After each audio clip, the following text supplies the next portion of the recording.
Backward design for learning. What is this? What does this mean for our lesson plans? The concept of backward design was first introduced in 1998 by Grant Wiggins and Jay McTeague with their book, Understanding by Design. What did it say? In backward design, more effective lessons focus on results, not activities. But how do we do this? Well, it's easy if you follow their three-step process. Step 1.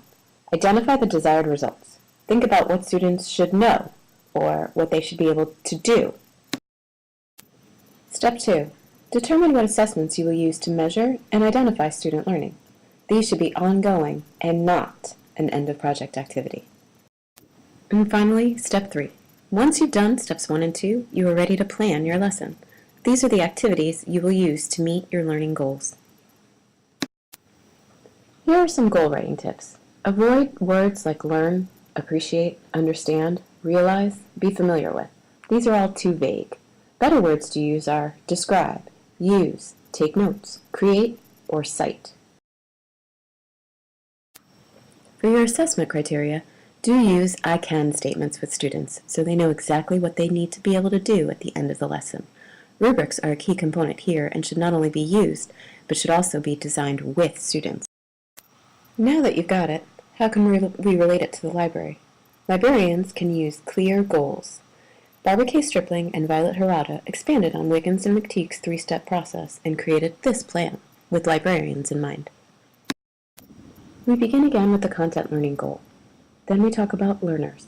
Here you're determining the skill level and background knowledge of your students. Next are the essential questions, then assessment, and finally resources. What resources and technology will the teacher and student find relevant and interesting for the unit? Now the goals, beginning with the guiding framework of inquiry, then outcomes, which are defined in student-friendly terms, assessment that's ongoing, learning activities, and finally scaffolding. This is where you determine how you can differentiate your lesson to accommodate all learners. Sounds like a lot? Well, while this type of planning is challenging and requires a shift in thinking, the end result is worth it. More engaging lessons, focus on critical thinking and inquiry, and developing skills for lifelong learning. To find out more about Universal by Design, visit www.ascd.org.